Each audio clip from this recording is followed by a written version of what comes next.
Jahangir 1627 to इन्होंने अपना शासन किया था.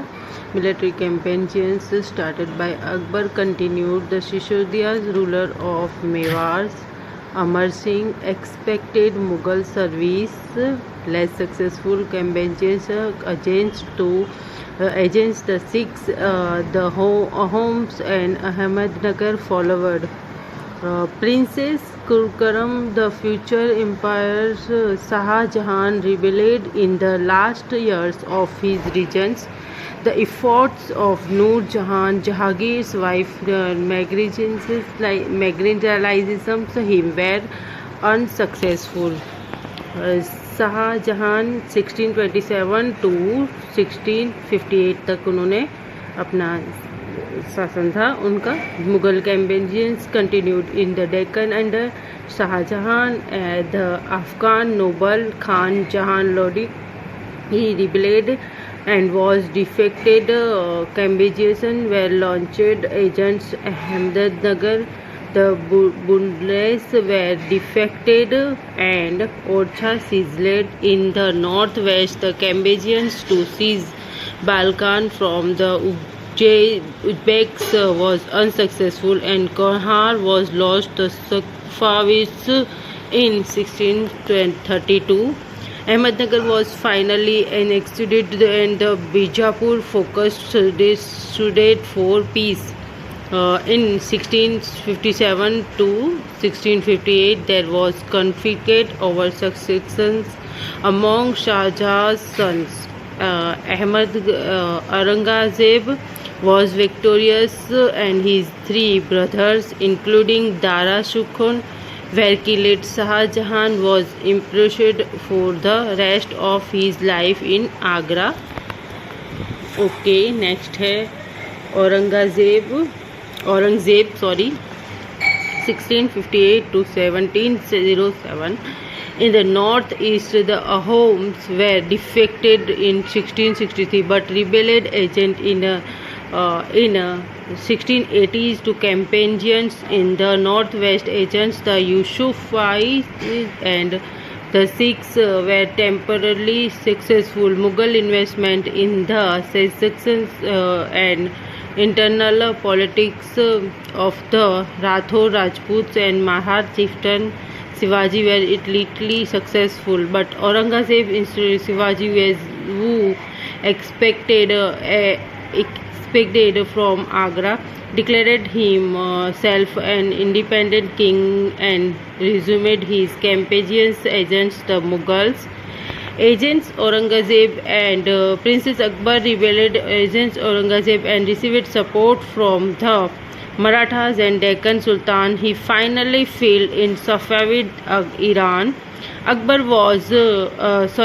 Akbar's rebellions, Aurangzeb sent armies against the Deccan Sultans. Bijapur was extended in 1685 and Golconda in 1687. From 1698, Aurangzeb personally who started guerrilla warfare. Aurangzeb also had to face the rebellion in North India of the Sikhs, Jats and Sultans in the northeast of the Ahoms and in the Deccan of the Marathas. अब देख सकते हो कि यहाँ पे हमें map दिया गया है military campaigns under Akbar and Aurangzeb. ये रहा अरेबियन शिया का. देन आप देख सकते हैं गुजरात, मालवा, बेरर, गोंडवाना, उड़ीसा, अहमदनगर, बीजापुर, गोलकोंडा, दिल्ली, पानीपत, पंजाब, लुधियाना, जो भी है यहाँ पे हमें यहाँ शो कर रहा है इस मैप में. Okay. Mughal traditions of successions. The Mughal did not believe in the rules of primogeniture, where the eldest son inherited his father's estate. Instead, they followed the Mughal and tributed customs, competencies, inheritations, or a division of the inheritations amongst all the sons follow the inherited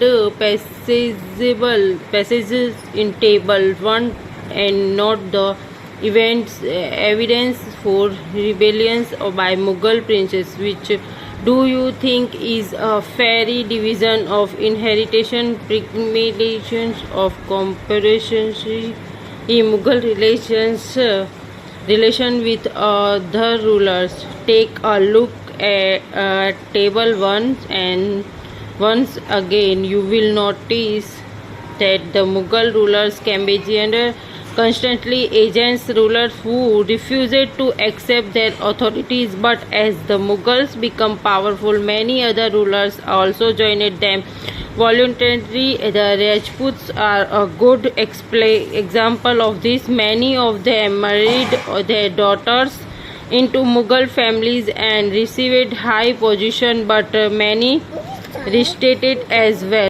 Manbars and Jagirdars, as the empires expanded to encompass different regions, the Mughals required diverse bodies of people from a small nucleus of Turkish nobles. They expanded to include Iran's Indian, Muslim, Afghans, Rajput, Marathas, and other groups.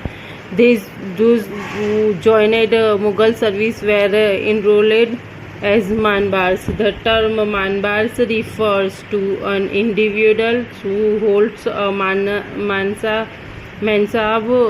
meaning a position or rank. It was a grading system used by the Mughals to fix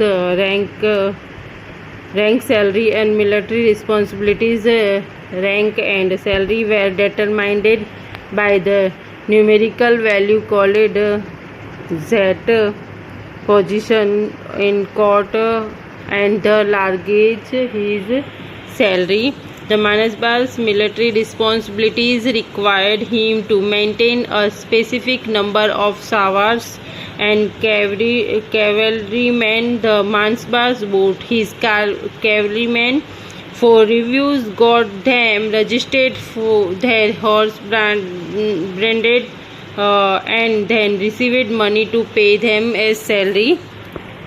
Manbars received their salaries as revenue assignments called Jagirs. Jagirs means ki property, which were somewhat like equats, but unlike muqits, most Manbars did not actually reside in or administrate their Jagirs. They only had rights to the revenues of their assignments, which was collected from by their servants, while the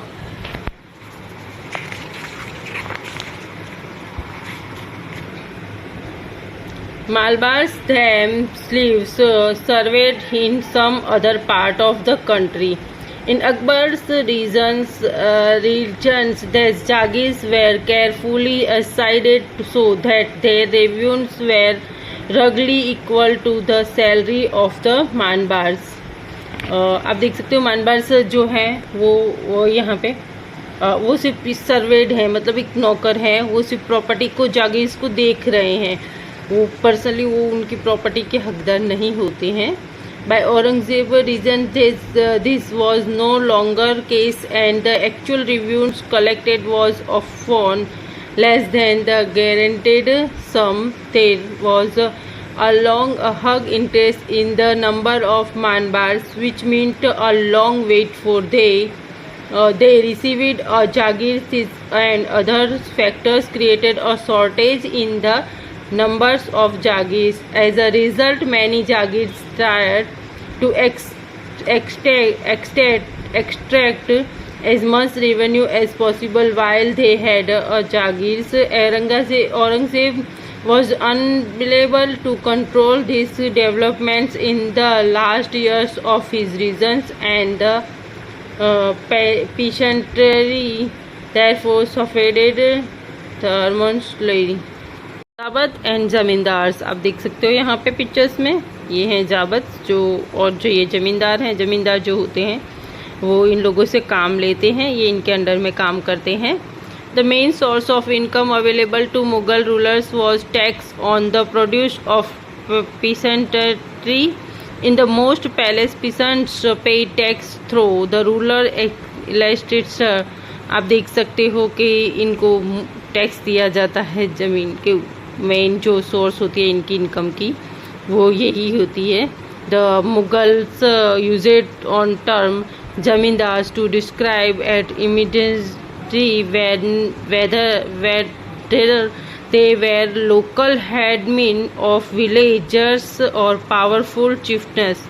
Akbar's review minister today Mal carried out a careful survey of crop yields, price and areas cultivated for a 10 years period 1517-1580. On the basis of the data, tax was fixed on each crop in case each province was divided into revenue circle with its own schedules of revenue rates for individual crops. This revenue system was no Jabat. It was prevalent in those areas where Mughal administration could survey the land and